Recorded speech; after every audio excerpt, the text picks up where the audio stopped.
No, that was not good. What was that? Solid. That was solid. Come on, you're better than that. You gotta leave them anticipating, give them that little bit more that they want. I appreciate a good correct from you, but that was garbage. Ladies and gentlemen, thank you for joining us here on a wonderful Saturday night.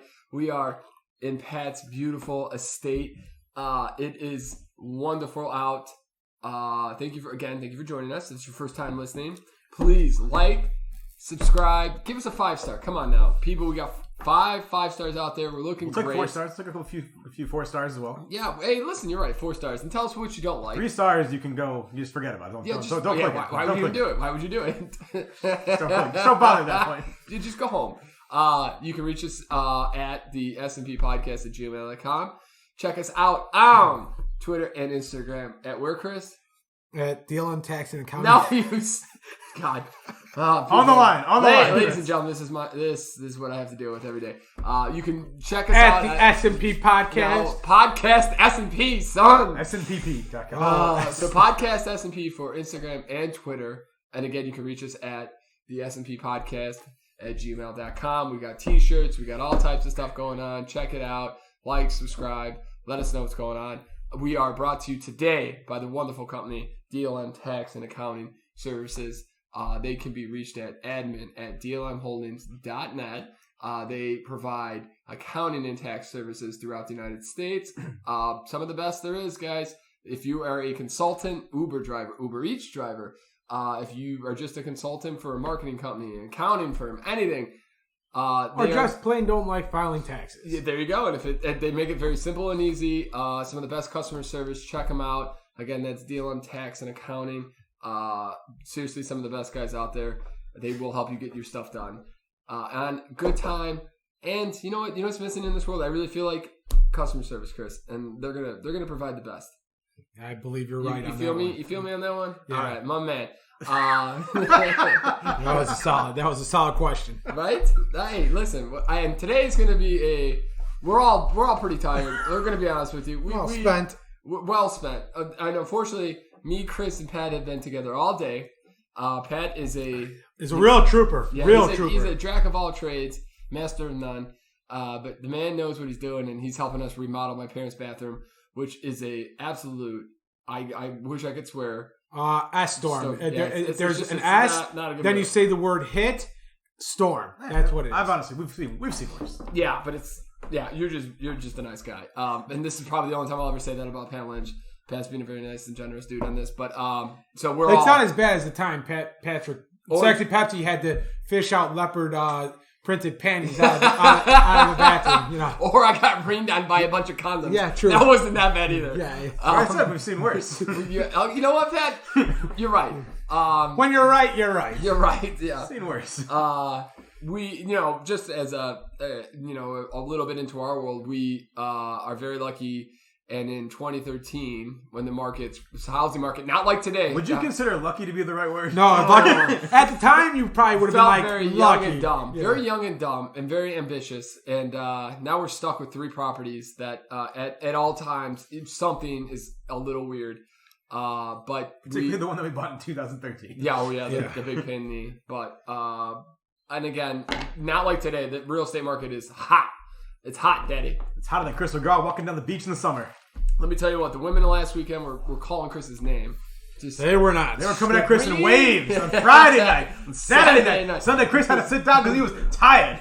I had a bunch of randos on Saturday night trying to touch my beard. I was not happy. During COVID time. Wait, let's start with that. There was one beard that the one girl stopped, touched Chris's beard, looked him dead to the windows of his soul, and is like, "Nice beard." Oh, I did not like it. She undressed him with his eyes. It was. I mean, if you go the reverse though, that's kind of. Yeah, that's not. That's problem. Well, I mean, a girl doesn't have a beard, so it'd be a little odd situation to begin with. You're right. But in today's world, you can do what you want to do. You can be you. Be you, baby boo. So that's a great starting spot. Is the wonderful Saturday night that we had last week.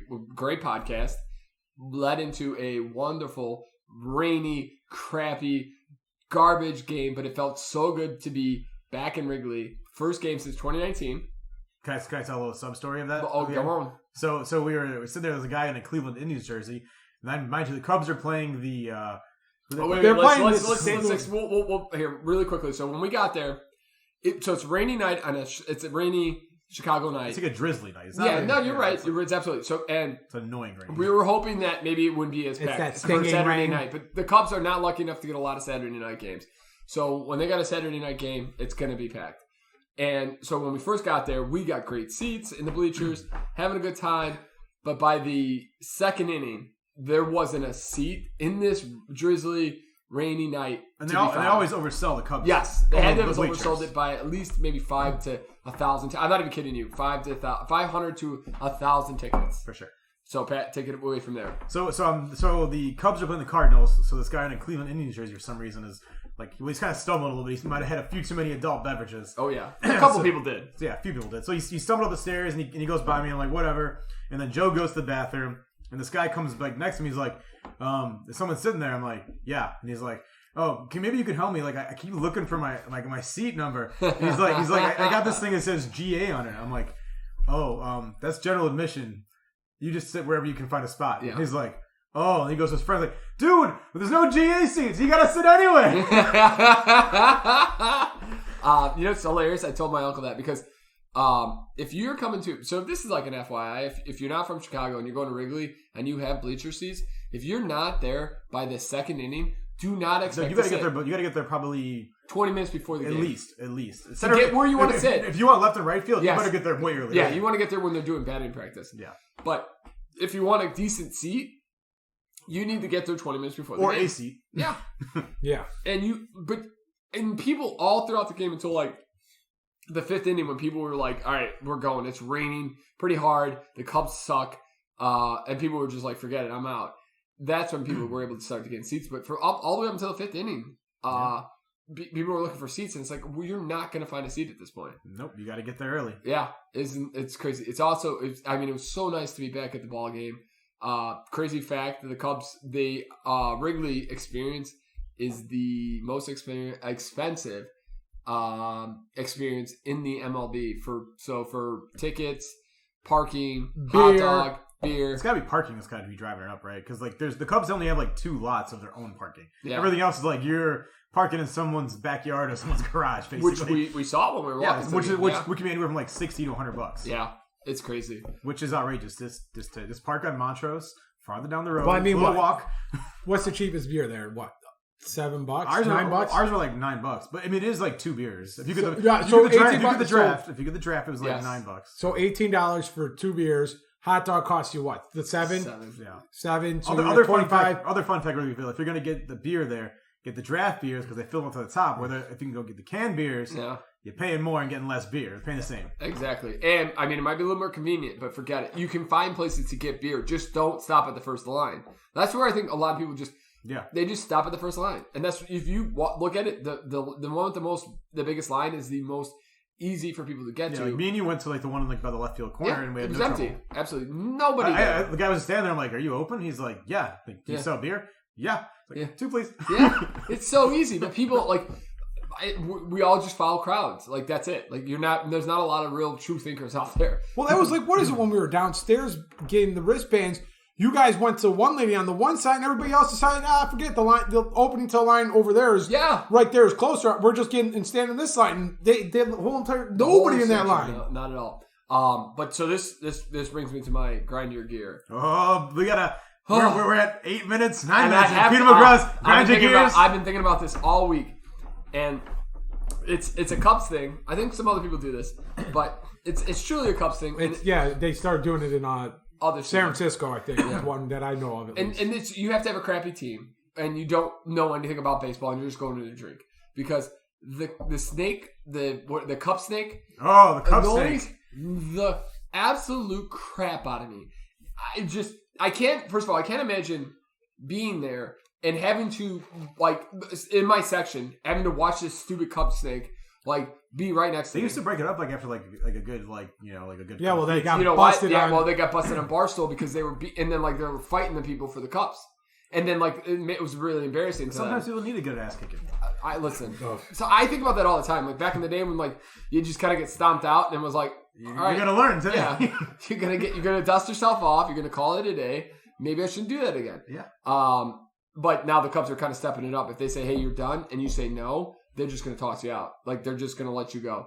Or if you guys drop the cups at all, they're going to come in and grab them really quickly. But it's annoying. I think we should get Sexy Pepsi on anti-snake duty right now. Oh, yeah. It used with to this little whistle? Yeah. Exactly. It used to be like rally cups, which, okay, this is funny. It is what it is. Oh, that's when the team was really garbage. Though. Yeah, and then you need something to entertain you. Yeah, I mean, but these snake cups, like Dave Chappelle I couldn't even yell at Dave Chappelle to me. I felt bad for the guy being out there. And all it was all they do now is they just want to get on TV with it because they think like ESPN showed them one time, and now every time you go to the Cubs game, you have to worry about these idiots.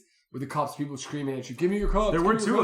There was what, one in left, one in right. There was one in center. One in center. I say the center field one. Yeah, it was like literally over on in the right field part, or the left field side of center field. They were building one over there. And Sexy Pepsi was about to go on break, and they're like, "No, we got to go break up." Yeah, they broke up the one in left field, I think. And they went and took it down, and well, at least the cups are getting collected and then be recycled, hopefully. Yeah, I did think about that. I did think like, well, at least they're gonna get all these cups in like one spot. The cups just throw them in the trash. They're like, forget about it. This is going to garbage. John Oliver did something on plastic. Yeah. It's like plastic is impossible. It's just there's no real good way to recycle. Isn't there a continent full of plastic somewhere in one of the oceans? Yeah, and a very smart young man has like robots going out there cleaning this up. Like it's like I think this is an S&P fact, but. I think it's like the size of like Texas. I thought were something. Yeah. It's massive. It's absolutely massive. It's ridiculous. You could probably land a plane on it. The problem is they cut up these fish in the ocean. Yeah, they got plastic. Turtles have plastic in them. Whales, birds just have stomachs full. Yeah, and then the problem is like over time with the waves, and they start to they get really small, and then the fish. They'll just eat the little plastic, and then their stomach is full of plastic. Yeah, because they don't know what it is. Yeah.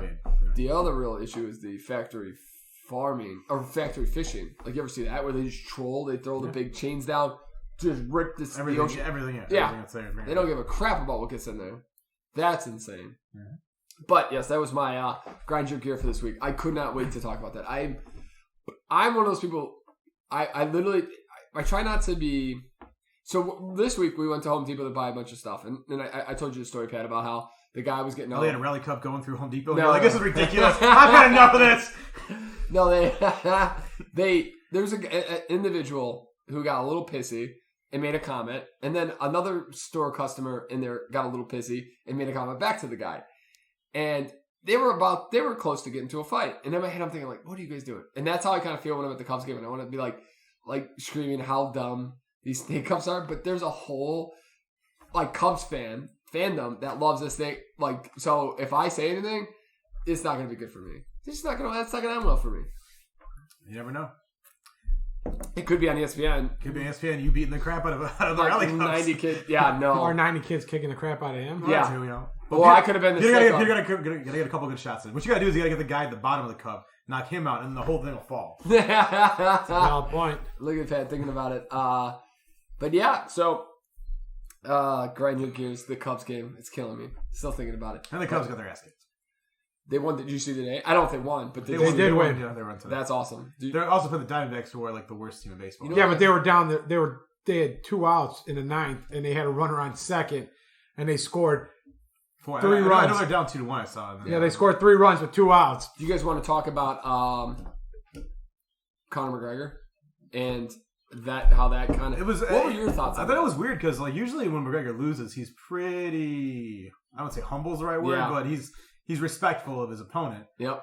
I don't know if he was just so pissed that in shock, that his leg was snapped off. Basically, essentially what happened there the other round. But I mean, it seemed like he was just setting up for the next fight already. He's because of that, because of how it ended. Maybe, I don't know. It was weird. But I don't think Dustin wants another one. I think Dustin's done. I think Dustin's the paycheck. I guarantee. He's Day said that he's gonna fight. Dustin Poirier is gonna fight the winner of the. But McGregor's out. But then Dana White came out and said once McGregor's healthy, he's out for. He'll get a 4th fight with Poirier because of just how freak this kind of. I mean, he'll be out for. Yeah, but what did you guys think of his performance before that? On that little screen with people walking back and forth. I watched almost did. You almost broke it with 26 seconds left. Oh man, You got 13, 12, 10. But I wasn't able to see very well, because me and Pat were kind of standing next to each other, and there was going from my face.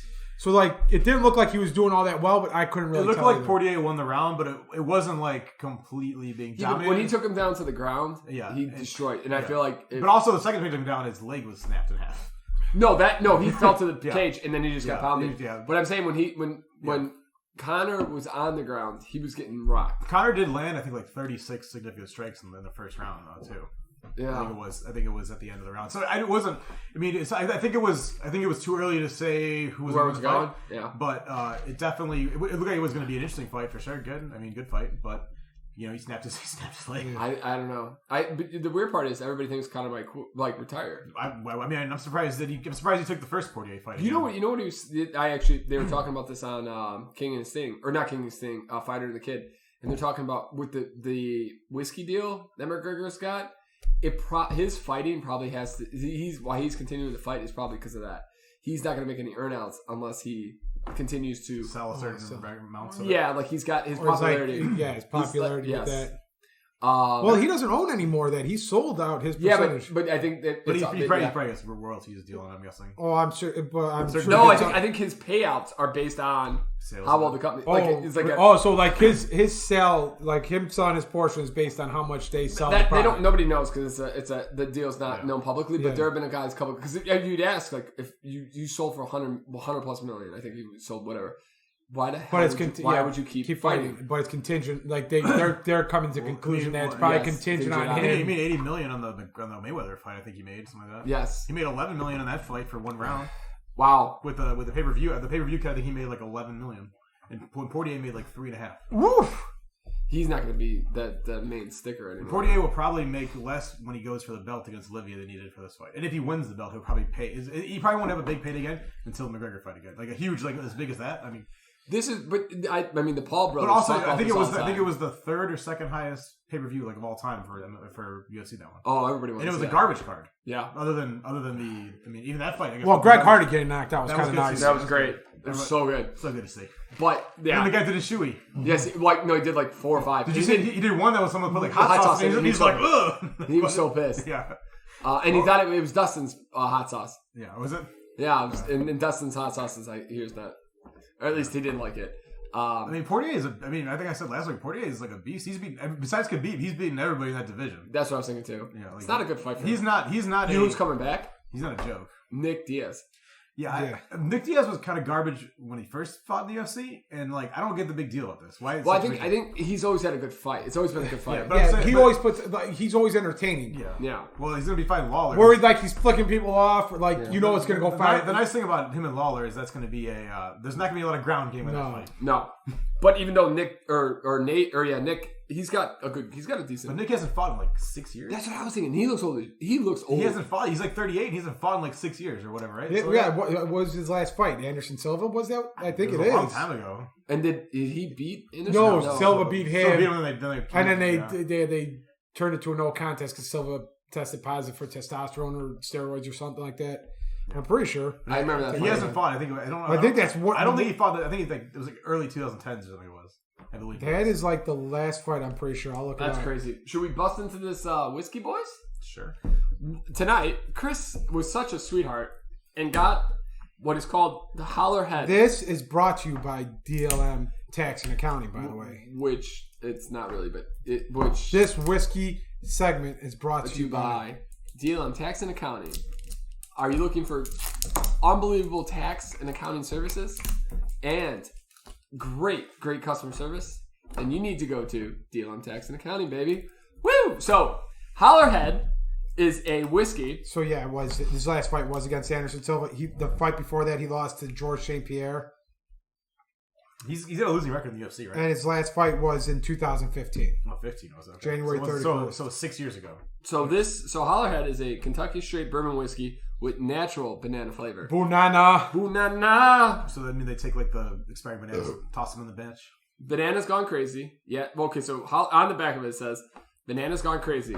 Yeah, that's right. We said banana blended with the finest Kentucky straight bourbon we could get our paws on. You got to get a kick of oak, a whirl of sweetness, and some straight from the jungle banana-ness. Banana. God. I hate bananas. Some people said we were monkeying around. They said convention is not to be trifled with. We heard them. There are whole cities full of people not trifling with convention. For the rest of us, welcome to the jungle. They should have gone this whiskey is bananas, like B-A-N-A-N-A-S. Bananas. B-A-N-A-N-A-N. That's the best. The best part is the seal says, guaranteed not to contain ape shit. Every drop blended in the U.S. by humans. So there's human shit then? Yeah. I like it. Pretty much it's going to taste like shit so is what 80 they're trying proof? to say. Oh, this is going to be hard to get into, boys. Yeah. Oh, no, Peter, why? Oh, man. I'm sorry, I'm not strong. Peter released all his strength earlier, knocking out tiles. Yeah, it's not good. He doesn't have that salami grip. No, I've lost it, boys. I've lost it. I'm getting old. I know I'm getting old when my back hurts. His back hurts from trying to open this bottle. Yes. carrying the team here. But don't worry, guys. It's coming. He's going to I spill know all. you can't see this, but Peter's really struggling to open this bottle right now. Ooh. If any of you guys tried the gas monkey... Oh, God. Try the gas what? The gas monkey garage cinnamon tequila. No, we got to find that. Gas? Oh. I've never even heard of that. You don't know Gas Monkey? You know who Richard Rollins is, right? It's a show on Discovery. It was a fun show. Yeah. Yeah, it's going to be rough. Oh, shit. This is going to be It rough. smells like the yellow Laffy Taffy Yeah. mixed with fucking actual somewhat decent bourbon. And I'm going to take this straight like a dumbass. Yep. So we're going to have one guy with straight, one guy with a metal cube, and then one guy with a ice cube. That's Half melted that's ice cube at this stage is pansy. Yeah, that's good. I like that. It's got natural earth so- water flavors to that. So I wanted to bring this up, guys. Lauren and I last night we went out for dinner, and after dinner, Where'd you go to Where'd dinner? you go for dinner? we went to a place right because it was supposed to. I feel kind of bad because like it was like one of those nights where like we started. We went to Kind of dinner, half-assed it. we went to dinner at 7:30, but it was supposed to rain all day in Chicago yesterday. So day. like we had plans to grab Nancy's Pizza. Ooh, Nancy's Pizza. But we're gonna go no idea where the hell that's at. we're gonna go to our favorite bar, which is on Friday nights has this awesome live music. It's right next to the Rosati, the pizza place that we go to. Oh, D'Agostino's? Yes, right next to it. Oh, And, the butcher and the Butcher. whatever. Yeah, Butcher's Butcher Pet. flavor. And then that was the night I asked him, why do they call it this? And he goes, it used to be a butcher. I'm like, oh, Yeah. good reason. And so, would you guys want to cheers real quick, and I'll tell this story. Extra clacky. This does not smell good. No, it's good. It's sweet. It's not hot. Am I wrong? I haven't tried it yet. No, it's not as hot as I'm in my No, head. it's not hot at all. I'm in my head right taste now. the bananas. Yeah. Right off the bat, it's vanilla It's banana. very like vanilla and banana, yeah. What do you think, bud? It's not terrible. I'm a banana guy. I'm not a huge banana guy either. This is not Wait. something, in the grand scheme of whiskey. It literally tastes like a melted down. In the grand scheme of whiskey, it's not. Laffy I would not banana like to drink this often. No, I think this is kind of like a fun convention for people who are not in the A little whiskey. different, yeah. Yeah. Something to try to It's like the Bill Burr, like that orange punk was like, you want some bourbon? Yeah. I got this shit that someone brought over my house one time. It's still Or, better. I It's mean, still this- better than this Fireball garbage. I was we going got. to say, it's probably not as bad as a shot of Fireball. I would take a shot of this any day over Over. one of these Fireball things. Yeah. These, Okay. these Fireball things are hell, by the way. They are so bad. They are. Whatever Fireball they're selling at the bars Is I garbage. want that shit. Yeah. I want that in a bottle. I don't want Yes, this real. I don't want this antifreeze bullshit that's right here. I want the watered down that's been cut six times. This is it. Yeah. So we. Because this Fireball lights your ass up. Oh, it does. I was hot at Wrigley. Yes. Immediately. Lights you up. Immediately, I was hot. Also, the fact you held it by your crotch for the whole ride over there did not help it either. Why does this Fireball taste so weird?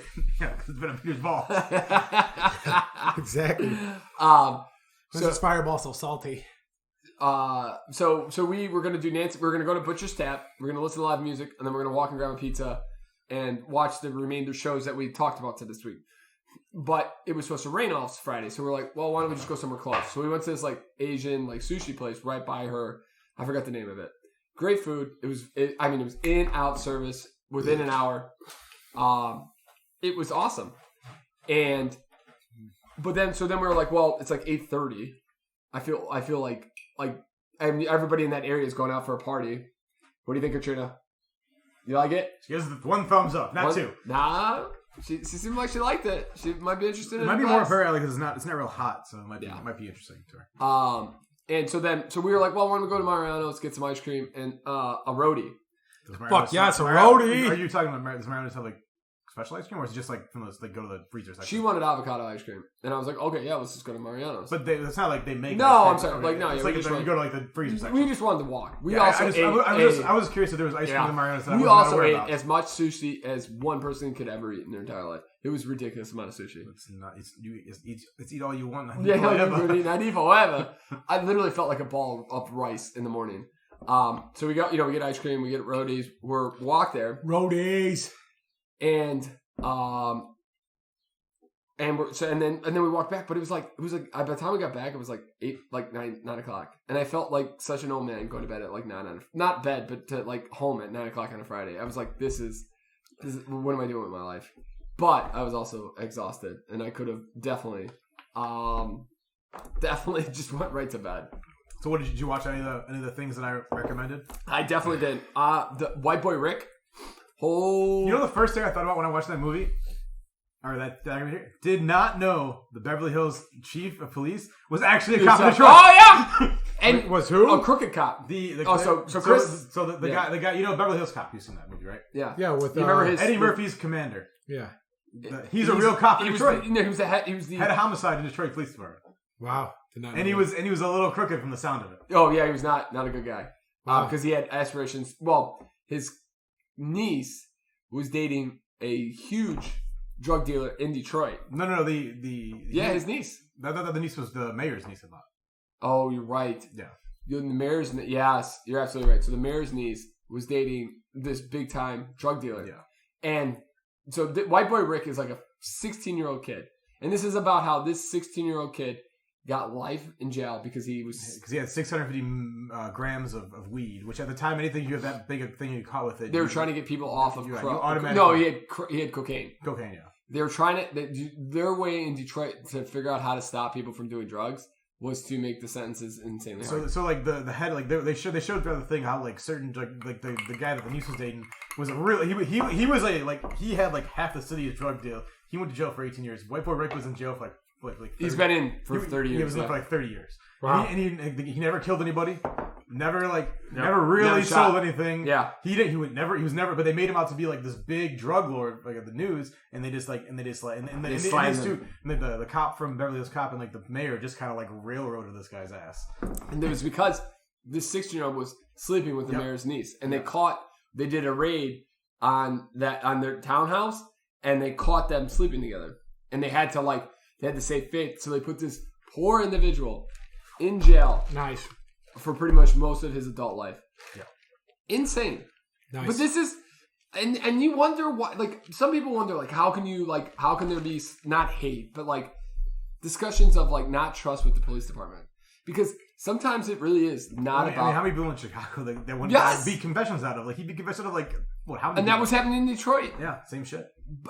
But that's where people like, and if you deal with the cops all the time, you don't feel safe around them. The best part was like drug dealers like, yeah, I mean, the guy should have done like 2 years.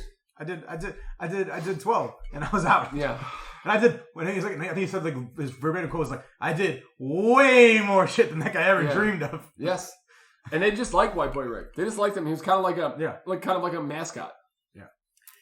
But the FBI was using him as an informant. Oh, that's another thing. The FBI kept him out of school to go do like drug shit, and then they let him get busted for like 40 years for 40 years of life his prison sentence. Like the FBI used him for a good like a year or two. Yeah, love it. They're like you gotta go to school tomorrow. I was like, no, you gotta go do this. You don't need to go to school. And this poor individual, so he's gonna get out of prison. He's not gonna have any education. Also, the best part is they wouldn't let him out in Detroit. So they finally let him out in Detroit, and then they send him to Florida to serve out 5 years for this like BS like stupid ass like he stole a car for his mom or some shit part of some auto ring. So he had like 95% of the time those would have been served concurrently. They're like no. You got in Detroit, you got to go to Florida and serve 5 years in prison there then. Golly! So he finally got in Detroit, and then they just made him serve 5 years. Where's Johnny Cochran when you need him? I know Johnny Cochran's dead, but somebody's got to be like, man, and then I see the dollar signs. That boy had a lot of money too. They all had.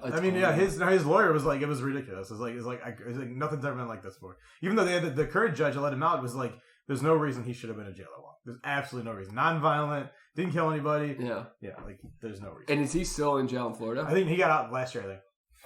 Or the year before that. What do you think? Like at that point, like you spent more time in jail than you did. You're institutionalized at that point, right? Yeah. What do you do? Like, what can he do?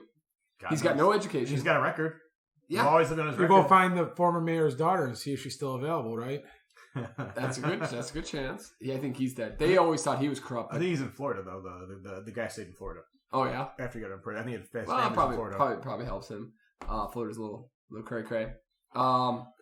Maybe he's like Mickey Mouse down there or something. Who knows? Dude, that was really intense. Like it just goes to the. And it was nice. Only an hour 22 minutes. Long. Easy commitment. The other thing is, I get so jaded by these cops because like I've watched a lot of, like I told you, like I talked about last week, is I've watched a lot of police interrogations, and it's a routine. It sets up so to the T, and like how the criminal justice system is such garbage. It's absolutely the worst. I don't know how you fix it, but it's dog shit. But they showed two guys who have been wrongfully convicted, and how they the police interrogated them, talked about how they had all this evidence and like because they can bullshit you. Yeah, they can totally bullshit you. Yep. You know, and if you're gonna keep talking to them, they're gonna keep letting you. Yeah, and they're just gonna act like your buddy. The other thing is in Chicago, did you know in Illinois, police officers cannot lie to in an interrogation. They cannot lie to a minor. So anybody who's under the age of 17. They should. I thought they're not allowed to talk to minors. Like, you're not supposed to be talking to minors without somebody there, right? No, not only that's. I think they can talk to you. It should be. Yeah, but so they can, but they can't lie to you now because so many minors. How nice of them. So many like you can. I mean, it's insane how many minors they've convinced that they've committed a murder. Yeah, and people have spent years, 20, 25 years in jail because of false confessions or the police officers have talked them into something that they did. Insane. Thoughts, Chris? You look perturbed. Yeah, well, and you gotta love this fucking goddamn guilty until proven innocent. It's exactly you are for sure. Like they get you in, like if you're that far that you're the suspect. Like you're like guilty proven for innocence. If they read you your rights, that's it. Like you stop. You get a lawyer. Get Dave Chappelle. I plead the fifth. Yes, absolutely. That's not even a joke. Like it doesn't matter. Even if like God forbid something happens to a family member, a friend, or something, and you're there. If they read you your rights, you have to remain silent and you have to get a lawyer. The problem with that too is, and we're having this issue with at work, is you get a lawyer, you're out that money to protect yourself. Yeah. Like the criminal that we listen to, the guy and the girl, they spent $200,000 on lawyers. But they also got like $3 million from eventually. But yeah, but they had to upfront pay that money. Yeah. Just hoping. And what if they didn't have that? Like you have to work on pro bono. That's what I said too. Like they hope, like thankfully we're able to pay like for a decent attorney. Otherwise you deal with a defender. Yeah. Who's overworked and underprepared probably. You know. Which isn't. Yeah. It almost makes you want to kind of like learn more law just to protect yourself because God forbid you ever get in a situation, you never know. Just say no, Chris. Just plead the fifth, baby. Do what you do now. Don't talk. That's what I'm going to do. You would never. You'd be a police interrogator's worst nightmare, Chris. I just put my head on the table. You just cover your good ear and just let him talk. Pat, did you ever? I know you watched the documentary on the Alaskan serial killer Israel. Yes, I did. Did you ever watch his interrogation films? Or I saw a little bit of it during the thing. In the thing. Yeah, you could watch all. Like 7 hours of it. 6 hours. He's a real piece of shit. He's awful. 6 hours is what Peter likes to watch. You can watch all 6 hours. And it's 5 hours and 59 minutes of hell for Chris McGraw. You know how many times he told the police and those like pretty much like not told them exactly, but so Israel, do you remember his last name? No. He's a serial killer from his Keys, maybe? Yes, Israel Keys. He was a serial killer from Alaska who he was one of the hardest serial killers to like really kind of figure out because he had no type. He didn't have like most serial killers have a type. Like Ted Bundy had like brunette, young. Yeah, the victims don't change much. Yeah, you're right. A victim type. Israel Keys was more concerned about getting caught, so he didn't have a victim type. And he got greedy with he did stupid things with that girl that they caught. Like, he started using her credit card in like Texas. And yeah, well, because he got a ransom to her. They paid her $30,000 to her credit card. Yeah.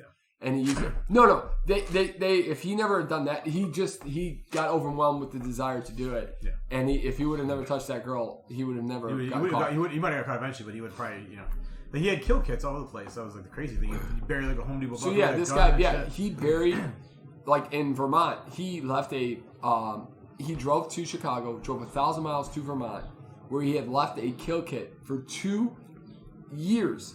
Oh, nice. And when he got there, picked it up and so he would go travel places like I'd be we go to Tennessee for vacation. He'd plan like a murder kit, and then and he'd go back there like 2 years later, and then he'd use it and go get it. Like so like you can't. Good Lord. Oh, it's insane.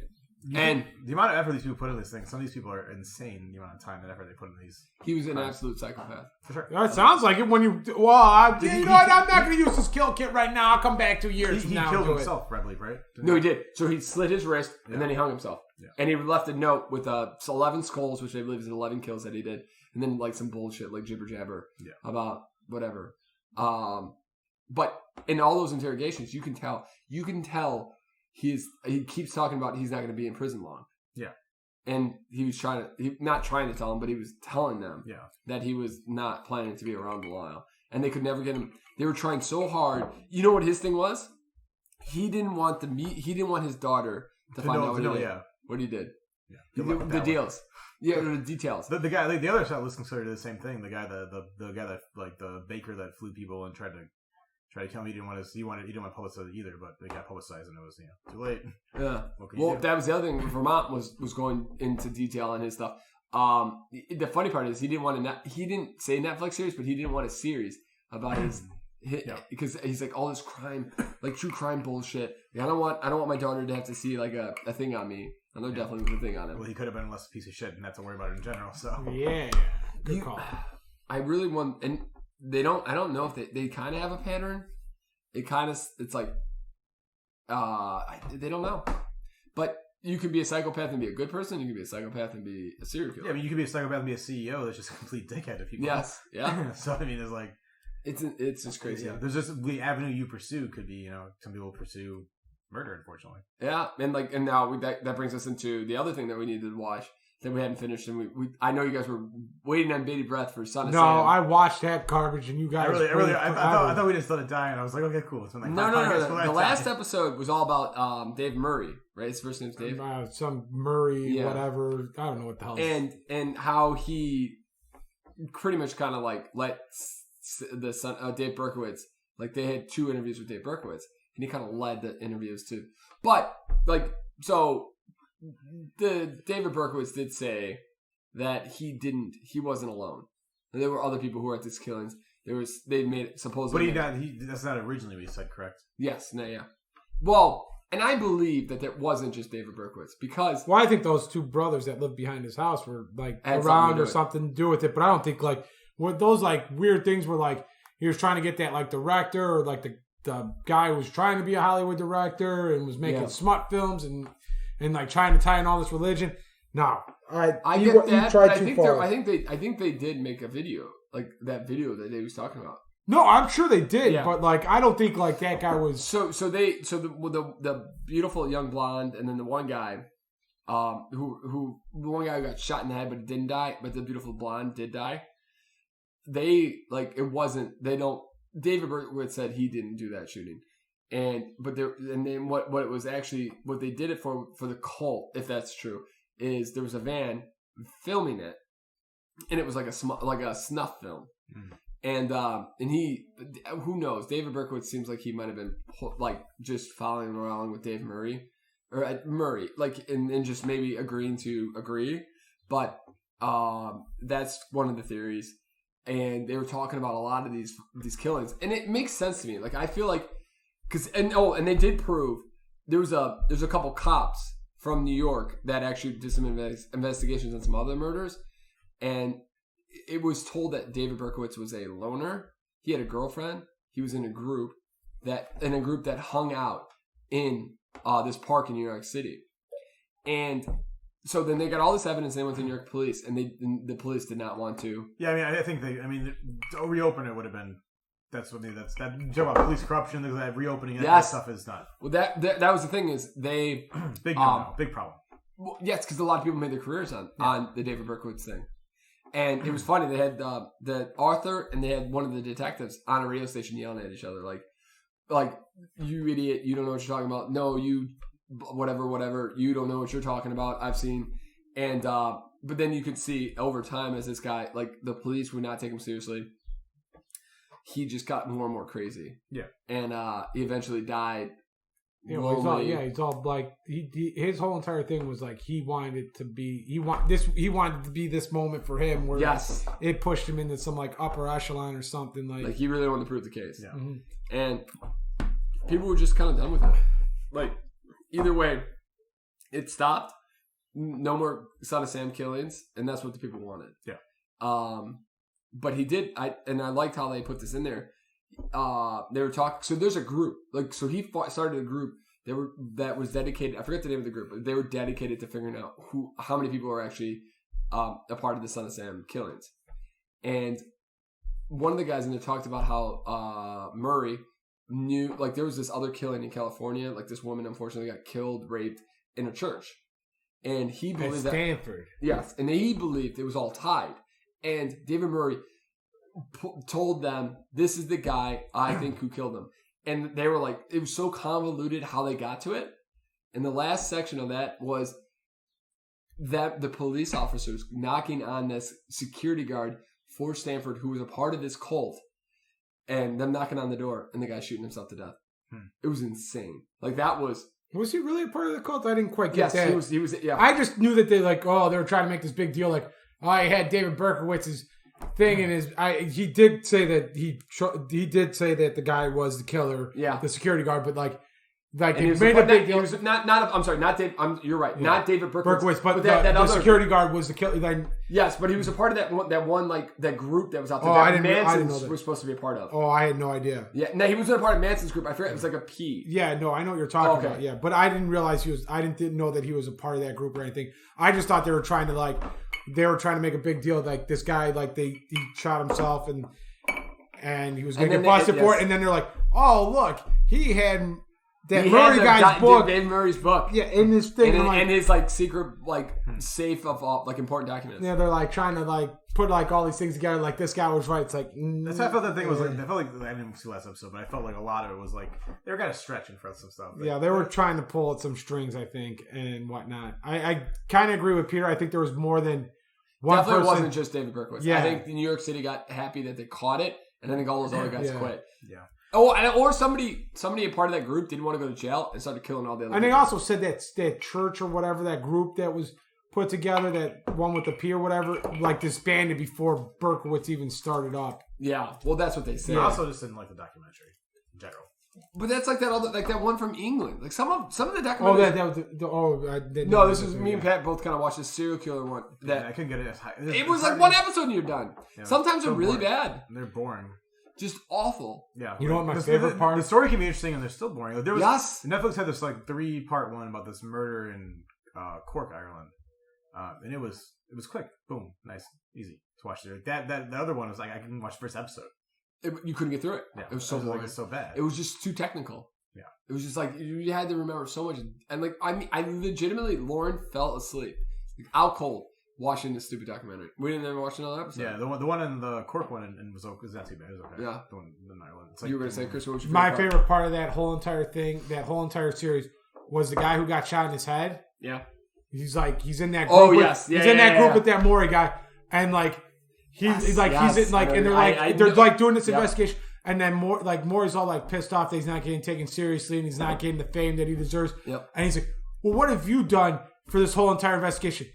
And the guy looks at Maury and he's like, I got fucking shot in the head. Yeah. That's what I did for this whole entire investigation. So you could definitely tell he was just too and they all talked about it. Sometimes you just get too into something. Yeah. That happened with the Zodiac, the guys that were following the Zodiac killer.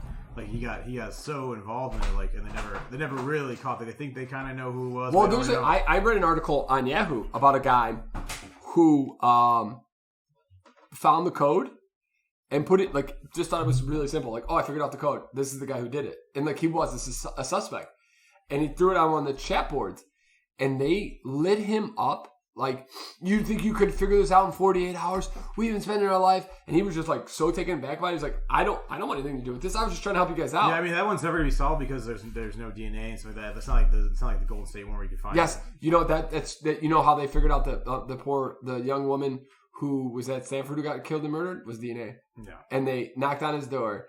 And he's like, oh, I just put my pants on. The cop opened the door.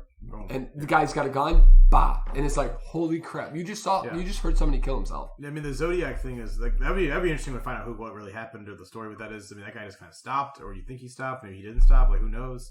Like, it's kind of interesting to see. That'd be one I'd like to see cracked, but I don't think ever will be. No, I mean, it's kind of crazy. The Golden State Killer one, how that one's. I never really heard about that before the last few years. Do you? And you know who Pat Oswalt's wife? Yeah. You want to hear my silly theory on Pat? Because did you know his wife died? Like, that lady died? Yeah. And he got married within a year? Yes. Remarried? New marriage?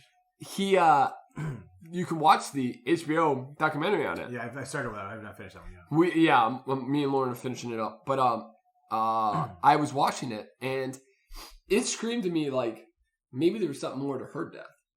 Like, think Pat Oswalt killed her? Well, she got fentanyl laced, and so she getting shitty prescriptions. Like, she died of fentanyl. I mean, she might have been able to get this kind of stuff because of Patton Oswalt. Like, That's famous, you know, he could have been able to get stuff. I was thinking the same thing. It's possible. What do you think, Christopher? I haven't seen it. I have no idea what the hell's going on. I'm not gonna lie. I'm a little cold. I'm gonna put my sweater on. Oh, Skinny Chris gets cold. Skinny Chris is not can't stay warm anymore. Can't generate his own body. No, you know what it is? It must be the new hairdo. All the heat's escaping from the top of the dome. I got no hair left either.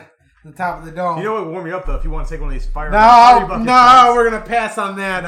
It'll warm you up to the core. Ray had the banana freaking flavored whiskey. The banana. You ever see? You ever see the clips on YouTube of Charlie the Unicorn? No. Okay, well, don't ruin your life by going to find this. But there's some episodes out there of this little cartoon thing called Charlie the Unicorn, and like one of them's like, "We're going to Candy Mountain," and like it's like this one unicorn who hates his life, and he's got these two other unicorns that mess with him, kind of like me. I'm Charlie, and you and Peter, the other two unicorns. There's a party bucket of Fireball that will warm you up. So like they do like a spoof of these episodes. And one of the episodes is a spoof, like they're trying to find the Banana King. And in the spoof, they try to find the Banana King. And then they get some Howler head whiskey at the end of it? No, then they end up going to IHOP, or no, they end up going to Denny's. IHOP? No, Denny's. And they get the Grand Slamwich. Ooh, okay. And like they're like, they go to they want to go to Red Lobster and get the cheddar biscuits? the biscuits. The biscuits! And they're like, you're not going to get the biscuits. What you're going to get is the Grand Slamwich. It's got eggs, cheese, and they're like, this sounds disgusting. You're all going to get it. No biscuits, just... What is this? What is Peter brought out of the freezer here? Out of the freezer! 48 minutes into the podcast, Peter bringing out the... 48 minutes into the... Wait, it's already been 48 minutes? Yes. Yeah, you've been talking a lot. You just never shut up. You want to get into it? What do you got? What do you got for me this week, Chris? What's chapter? I have... You have a question for us. I have a question. Well, can I talk about the beer real quick? You can. Okay. It's a Saison, baby. So tonight with botanicals. So me and Chris are in Benny's. If it's not at Benny's, it's not worth drinking. At least that's what the commercial says. 6% off fucking my alcohol. Chris came to me. He's like, he gave me a few options at the beer section. I gave you two, and you chose a Saison. Yeah, okay, you're right. So I wanted to give you more. He wanted to give me more, but he said Saison. Can I ask one quick question, please? So you and I, Peter, just had a Berry Weiss Summer Shandy mix-up. I had a Coors Light. Each beer has 4.5% alcohol. If we mix the two, are we drinking a higher alcohol beer, or is it because there's the half and half? It's still the same in alcohol. You add both of them together and you divide it by 2. It's called the laws of averages. Fuck you, Chris. Jackass. Woo! My man. That's why no one lets you talk, Chris. Chris, tell me about that. I'll be quiet for about another 10 minutes. Tell me about that beer. We got something from Pipeworks Brewing Co. called Cosmic Lowlands. It's a Saison with Chicago native botanicals, sumac, and anise. I'm not even going to try to pronounce that last word. Hyssop. Hyssop. I think it's hyssop. Hyssop. That's all it's got to say. It's got Surgeon General's warning on it for pregnant women. It's brewed to celebrate native plants and those who care for them. And this native plants are well adapted to our environment and provide habitat and food sources for many of our local wildlife and pollinators. Thank you to Joanna for inspiration and contributions to Cosmic Lowlands.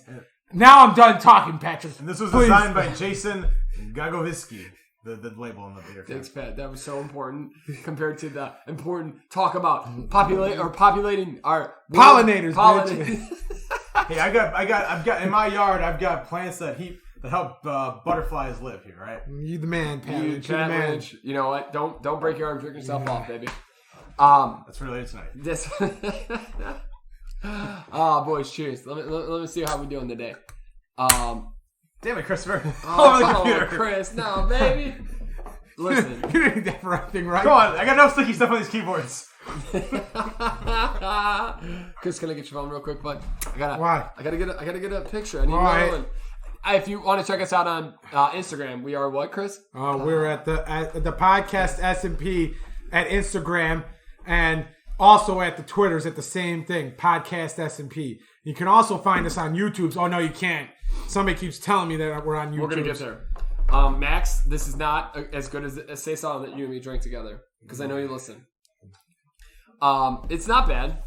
I have not tried. Are we going to do a podcast from Max's wedding? Like at the actual wedding? We should. I legitimately thought about it. I was going to, but who wants to take the microphone and... we can just give it to Joe and make him carry everything. And take the... Joe, what do you think about that, by the way? That's a great idea, guys. Good idea. But to have to take the microphone and the laptop through customs would not be great. You mean through international? Customs, baby. Beer's going out to Canada. We're going to Canada to get the... Yeah. And we're going to drive. We could. Listen, I honestly, I would love to do like a hotel, like we do a pregame before the wedding. How good would that be?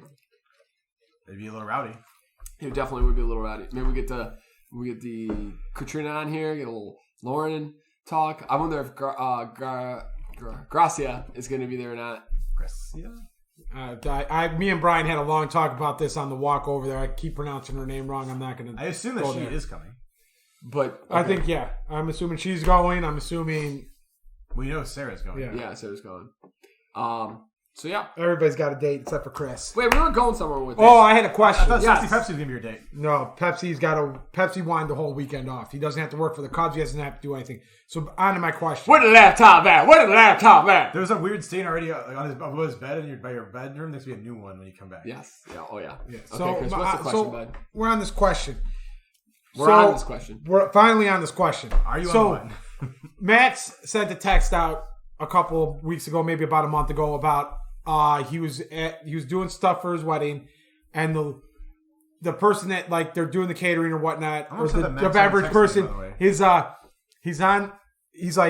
the person said that 1.5 drinks per hour is normal for people at your wedding and everything, and he's like, I don't know if that's hour? right. Yeah, 1.5 drinks per hour. 1 point. Are they beers beers or cocktails? I don't know. Like he's just like we're lumping it all together. Probably. Okay. So drinks. Continue. So good question. So then we got a text.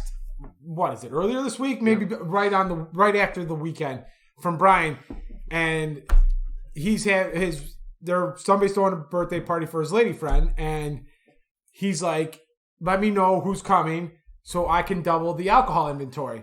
So my question is... But he didn't invite me to this. What a dickhead. Brian? Yeah. No, you're invited. Yeah, you're coming. You're just not on the text message chain because nobody likes you. Yeah. Is this Max's wedding or like... No. The Brian's. Brian's next week. We got a party with Brian's girlfriend. Next Saturday, they're throwing a birthday party for Brian's girlfriend. We already let him know. You're good. I didn't get the official invitation. Nobody's getting you. Brian, for this podcast, I'm a little upset with you right now. But so the question is when I've seen that, I've seen this... Do we drink too much? Is that the consensus I'm getting on this? Here's what you got to think about this way, Chris. So, because they're talking. No, you're right. No, that's a great way to look at it. So the thing about this way. So at a wedding, you have a large variety of people, right? You got the people that are drinking, one beverage per 3 hours. Yep. And then us, we're drinking 3 beverages per hour, probably. So it averages out. Okay. So it averages out overall. But if it was a wedding of just us, yeah, it'd be through the roof. That's a great way to look at it, though. Do we drink too? What I mean, like Brian's like, I'm telling you right now. Tell me who's coming there, or they're not. No, the McCraws and Lynch are going to be there, or they're not going to be there. Like it's a difference. So we're the Joe Keneally, but alcohol. Yeah, that's what I'm saying. You know how you got to plan for Joe to be at food? You got to plan for the McGraws. But here's the funny part: if you do Sunday through Thursday, you don't have to plan for us. No. We're not drinking. I don't drink a single alcohol. We're not in. Friday, I barely drink any alcohol. But if there's a party, it could like next Friday when we're at the Cubs game. Like you got to have a cooler full. Yeah. But if it's Sunday through, like unfortunately Frank found out Sunday, if you're having a party and you invite the McGraws, we might have one. We might taste, dabble. You may get two out of it. You may get two. No, a little taste. Yeah. Because you got the Colorado cooler. Yeah, exactly. Listen, again, Coors Light, how are you doing? I know you're listening to this beautiful podcast, and you're thinking, we need to get ourselves out there. You think we're joking around, but we're not. We're not. And we know Miller Lite, Bud Light are sponsoring these garbage podcasts like Two Bears, One Cave, Sting and the King. Like Sting and the King, yes. You need to... Which is Jerry the King Lawler and Sting in the podcast. No, you goober. It's Theo Von and Brendan Schaub. But you need... Of course, you're not sponsoring a podcast. You need a real podcast. Look at the Saturday Night... We're gonna keep whispering sweet nothings to you. But no, that's a great way to look at it. Like I didn't think about it. Yeah, I was like, Jesus. Every time like somebody's like asking about stuff, let me know if you're coming so I can double the alcohol content. It's like, oh, no, it's not alcohol. It's just the Coors Light content. Yeah. What's the beer? Right? Yeah. If you don't need any vodka. You don't need any like whiskey. We'll take a nice whiskey. We're not taking a garbage whiskey. We're not like Stone Cold, who's like in that interview. He's like, I'm going to drink some tequila. And they're like, what? Some bourbon? What? Some beer? What? Some more beer? What? Some more bourbon? Some more vodka? No. It's like, Coors Light. And then I'll die for 90 days. It's like, we're going to have some more Coors Light. If you're talking about a one night, one shot deal, like not, like over, like we're probably pretty rough for a lot of people. Yeah. We've broken a lot of people. Yes, we have. We've made people move. Yeah. Unfortunately, friends have decided to move. Like a one night hitter, yeah, we can break people for sure. I told Katrina's mom once, like if you want your daughter to never drink again, just set her out with me on a Saturday night one night, and we'll break her forever. She's not gonna like it. She's not gonna like it. If I'm done, no, that's not a word in the vocabulary. That doesn't work. No, you just keep holding. You're done when everybody's done. You have 5 more beers still to drink that you haven't caught up yet. You know what's funny? What's funny about last Saturday? We're having a great time, and this girl hands me 2 beers, and they were Bud Light, and she's like, "Here." I held those 2 Bud Lights. Like she's just like, I had to buy. Some BS. She had to buy like 5 beers or something. Yeah, so the enjoy has a minimum after a certain point. Oh, I didn't know that. Okay, so maybe she really did. She gave me 2 Bud Lights. I held those 2 Bud Lights, as I was getting Coors Lights. Like, because I will hold these, and if I have to, dabble while I wait for a real Coors Light to come through, I'll dabble. But those 2 beers, I just Bud Light. I'm sorry, you're not going to sponsor this podcast. I'm not interested, and I put it away. Yeah. What do you guys think of the beer? I like this. I'm a saison guy. I like a saison. Saisons are good. A saison and these kind of beers in general are beers that I would have like 1 or 2 of. But I'm not going to drink this for a course for like a night. Me and Max destroyed a keg of saison in Seattle. Like, we got in trouble because we drank the growler of it at the table. And he came over and he's like, "Yo, you can't be doing that. You can't be doing that kind of place. Not that kind of place." And he's like, "What? We really like? I didn't know you couldn't buy a growler and drink it at the place. Like that didn't make any sense to me." You should just buy the beer when you're there, and the growlers would go. Which is perfectly. Which was what we were gonna do, but Max was dragging balls drinking. Yeah. So and then McGraw. You got McGraw and Keneally there putting it's past. Max is a trooper though. Max because Max, I remember in New Orleans, in one bar, he ran out of the bar past me. I didn't know what he was doing. He threw up, came back, and started drinking again. So Max is a trooper. Yeah, no, he is. Max is a great guy. There's no denying any of that. I could not be more sad that we didn't get to hang out with Max more, and we weren't all that close of friends. But Max was much younger than us, so Max could have gone to the bars for till we were like 25, 26 probably. Yeah, I would have been almost 30 when he was able to get into bars for the first time. Yeah, he's a little younger. Well, Max, maybe a little more moisturizer. He's younger than us. He's younger than creams or something. He's younger than Sexy Pepsi. Justice. That Microsoft strain, that's stress, baby. You know what, Chris? We did have one good feel good story. Is it a normal feel good story? But you want to shoot? Oh no, it's funny. It's not a feel good story. Chris brought this one up, and do you want me to steal your thunder? Or you got it. No, you go for it. I have no. Oh, the one about So wait. So you know how much I love politics? Oh, I absolutely this country is so messed up and so half backwards because of no. You know what? We live in an unbelievably great country, and because of our founding fathers. But the politics these days is just so messed up. It's ridiculous. And how to explain this, Chris is going to tell you about a story that we joked about would be a feel-good story. Oh, yeah. So this... Because if you love Chick-fil-A, this could be a feel-good story. Oh, yeah, I felt it. It popped up on my phone. I know where this is going now. And I'm like looking the good old senator from South Carolina, I believe. So I'm like sitting there. I'm like, I like get this thing on my phone. I'm like, Peter, I got a feel-good story for the week. He's like, what? I'm like, Senator Lindsey Graham's gonna fight for Chick-fil-A's right to be at Notre Dame. You know, he doesn't have to fight for the dollar anymore, so he's looking for a new cause. Yeah. But it's like, I'm just sitting there and like I read the article. Okay, so we'll just put this out there. A congressman from a senator from South Carolina. South Carolina. Notre Dame is in Indiana. Yes, that is accurate. Okay, go ahead, Chris. So I read this thing like people like they did like Notre Dame did a poll and like people were interested in bringing it and like some other people were like, nah, screw their values, they're garbage, and who wants a goddamn place that's closed on Sundays? Fair enough. Especially if you're a student, you want food, you want something. You could just flip it like they do at the Atlanta Georgia Stadium to I don't know. Place. We'll have to figure that one out. But they were not too they were trying to get rid of it, and Lindsey Graham's like, damn it, I will not stand for this. Chick-fil-A will be in Notre Dame.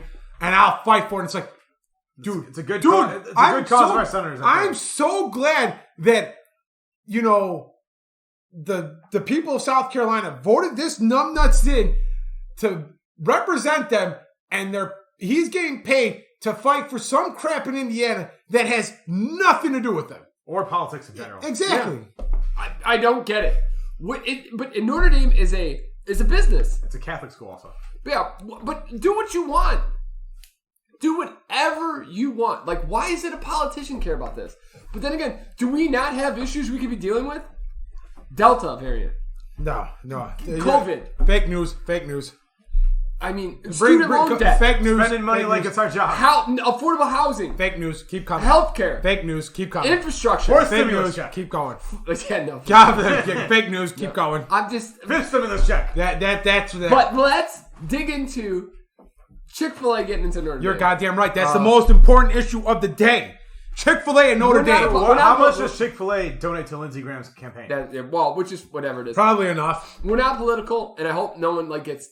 I really hope no one gets upset about this, but at the same time... this is not about politics. Lindsey Graham is coming at us like a spider monkey right now. We're going to get the official Lindsey Graham on Twitter on our ass next week. Do you know what's the best? You can watch like outtakes from Talladega Nights.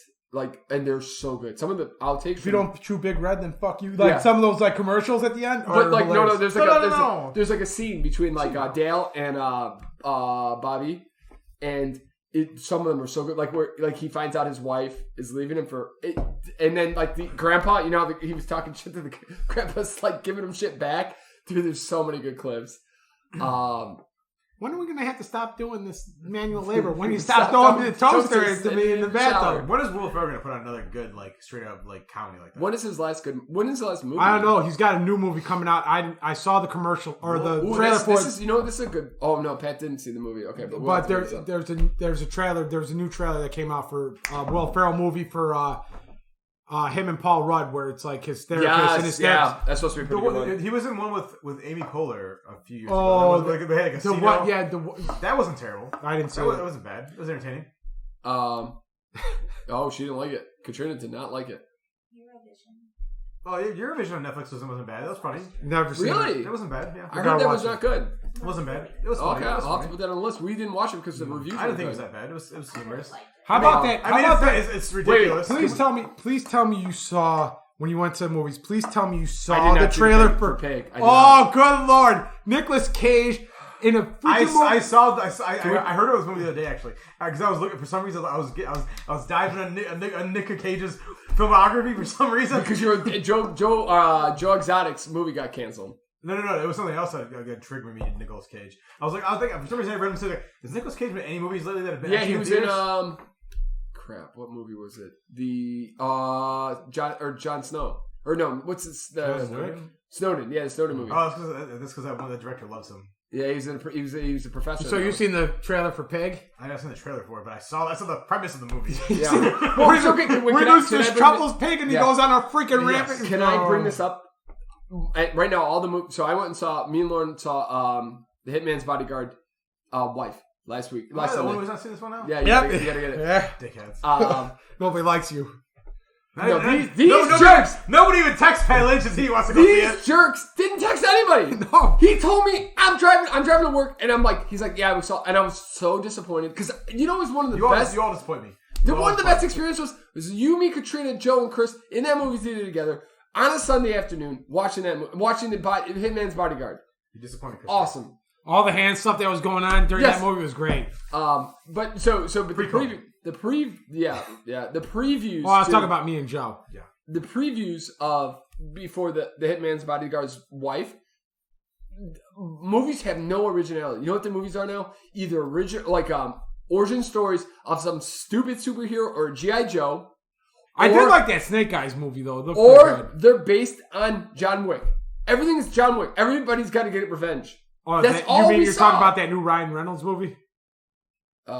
Save Guy or something like that? No. It was a woman. It was a woman, John Wick. Oh yes, I know what you're talking about. The one with where Samuel L. Jackson gets killed in it. Yes. Yeah. Dude, yes. How you killing Sammy Jackson? Dude, I'm so tired of it. I literally looked at Lauren. I'm like, none of these previews look good. It's all the same. It's all the same garbage. Free Guy. That's the new one with Ryan Reynolds that comes out in August. There's one with Ryan Reynolds. He's a video game character. Oh yeah, I've heard There's of one with Ryan Reynolds, The Rock, and the lady that played Wonder Woman are going to come out. I think it's going to be on Netflix.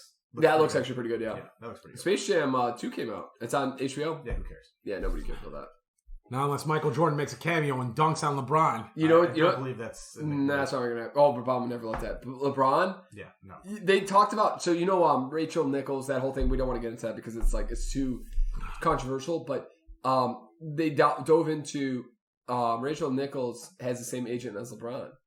And anytime, so LeBron controls his narrative 1,000% with ESPN.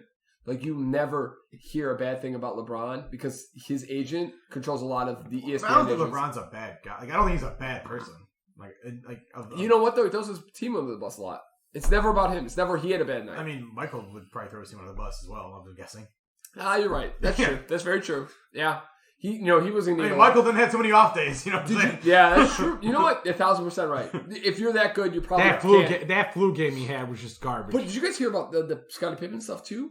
How he called Phil Jackson. I think Pippen's losing his mind. That's what I was thinking too. Pippen doesn't look good. I think he's. Somebody needs to talk to Pippen. Can a basketball player get CTE? Because I think he's losing his mind. His son didn't his son just get his son did die or something? I'm not sure he died. No, I didn't know. I thought his son was his son did die. Yeah, really? One of his sons died. I'm not sure how many sons he had. I thought he had a son that either got was some football or I don't know if it was football or basketball. He was a decent recruit or.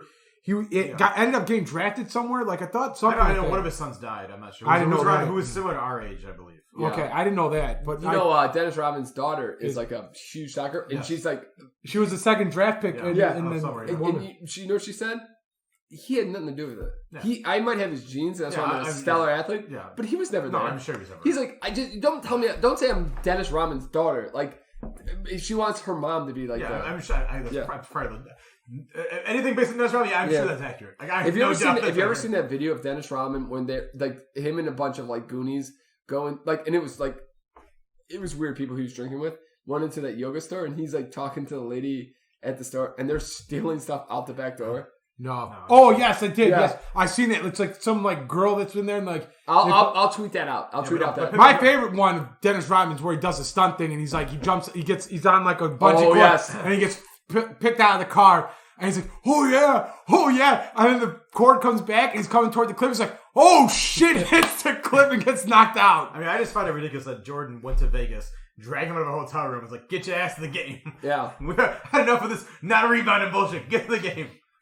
And him and when Scottie was out because he was not signing that contract, him and they were killing it. Yeah. What time we at, Pat? 109. 109. Oh baby, and Katrina looks like she's ready for some dinner. We're about to get some ramen. Is there any? I like to end on a good story. Do you guys have anything for the week, or are we just SOL on the good stories? I mean, stock market's down. Cryptocurrencies are down. So Peter McGraw's up in the market. So I'm feeling real good. I'm trying to think this week. Was there any really kind of like good things that happened? I mean, the COVID surge is kind of scary. I had a doctor tell me that he's thinking in the fall. Unfortunately, not that they can't shut the economy down again, but that this COVID scares with the Delta variant is much more contagious, which means like if you can get vaccinated, if you don't want to get vaccinated, I don't blame you. But if you can get vaccinated, maybe think about it because non-vaccinated people are the only ones who are in the ICU right now. Those legitimately there's a lot of nuts. I did save a bunch of money on my car insurance. I switched to Geico. You know, it's funny, Chris. Was having a really I was having a bad Friday. Hey, Chris. So Chris woke up at 1:30 because people were screaming outside. He forgot his wallet, forgot his gym stuff.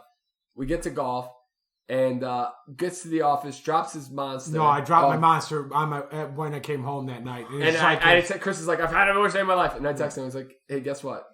My first response was chicken butt. And I'm like, what's up? He's like, there was something stupid. He's like, no, I just saved a bunch of money changing my car insurance to Geico. I'm like, nice. I'm trying to think. I thought there was some good. I mean, there's really not a lot of good stuff. Sure, any good stories? What's going on? Any good feel good stories for the week? I did find something interesting. Give us something. Yes. Enunciate, girl. All right, give me 1 second because I have to pull it up here. But earlier you said something about what was that saying? When you're like jack of all trades, but master of none. Okay, so that's not the full phrase. Oh, I got another one for you then too. I'll tell you something else. I have a collection of them if you'd like to hear them. Sure. Okay. I'll tell you one really quickly. You know Ted Bundy. You know they almost caught one of the reasons they caught Ted Bundy is because he was so grammatically correct. And one of the things is have your grammatically correct. Woo, baby. Peter has hard times announcing. Peter would not be the Ted Bundy of serial killers. No, not Ted Bundy. Ted Kaczynski. Go ahead, Katrina. I'm sorry, I didn't mean to cut you off. Oh, the Unabomber. Yes, he was linguisticity. He had a very certain linguistic style. Yeah, but it's the one thing is have your cake and eat it too is not right. It's eat your cake and have it too because you can't have your cake and eat it. You want to eat your cake and then still have that cake afterwards. And I was like, oh my God, that's insane. Anyways, Katrina. So it's jack of all No one thought that was master of none, but better than a master of one, implying it's better to be okay at a bunch of things than just really good at one thing and garbage at everything else. Could I say stop? Bruce Lee said he'd rather, 1,000 kicks of one kick was better than doing 10 kicks of 1,000. Like different kicks. He also died at like 37. Yeah. Okay, go ahead, Katrina. There's also curiosity killed the cat, but satisfaction brought it back. Is it information brought it back? Being curious about something, as long as it works out in the end, then it's a good thing. Wow, that's crazy. That's really cool. So I really hope people can hear this on the podcast. Blood is thicker than water. Yep. Everybody says that phrase all the time. It actually comes from the original phrase, which is the blood of the covenant is thicker than the water of the womb, implying that the friendships you make with other people is stronger than familial ties. Yeah, fuck you, Peter. That's where it really Whoa! is. Yeah. That's awesome. And I believe that's true, though. Great minds think alike, but fools rarely differ. And the fools are never going to differ in this group. Yeah, it's you and Joe for sure. Yeah, I mean, we argue quite a bit. Yeah. And then... Oh, that's true. We do. We hate each other. What are we talking about? This one is birds of a feather flock together until the cat comes. So Is that a metaphor? Oh, I know a metaphor for a woman coming to the group. Friends. I feel like it's a metaphor. I see. I feel like it's a metaphor for like a group of guys flock together, and then a girl comes and it's like, oh, fuck these guys. I'm going after it. Sounds like a couple of people we know. No, Yoko. it's just a warning about fair weather friends. Pat Lynch is the Yoko of this group. Yeah. I'm the Yoko. Yoko! All right, last one, I Katrina. have one more. Oh, Yes. Uno más. I really like these. The early This is bird good. catches the worm, but the second mouse gets the cheese. Because the yeah. first one gets killed. That's clever. I don't know about Wow. That is so insane. that. So is that saying that the rat that got his head decapitated on a property gets the second one that came through got the food? You're Yeah, the damn food. right, Dad. You know what? That's a crazy way to end this podcast. Thank you, Katrina. Listen, if you're a first-time listener, like, subscribe, give us a 5-star rating. If you don't, Maybe a 4-star rating. If you okay don't, with it. Peter will find you. Don't bother. Don't bother. Check us out on Instagram on the podcast SMP. You can reach us at the SMPpodcast@gmail.com. Thank you, DLM Tax and Accounting. Again, you can reach them at admin@dlmholdings.net for all your tax and accounting services. This was a fun one, guys. Thank you, Chris, for the BANANAS whiskey. Oh, that was not good. But fear the deer. Bye!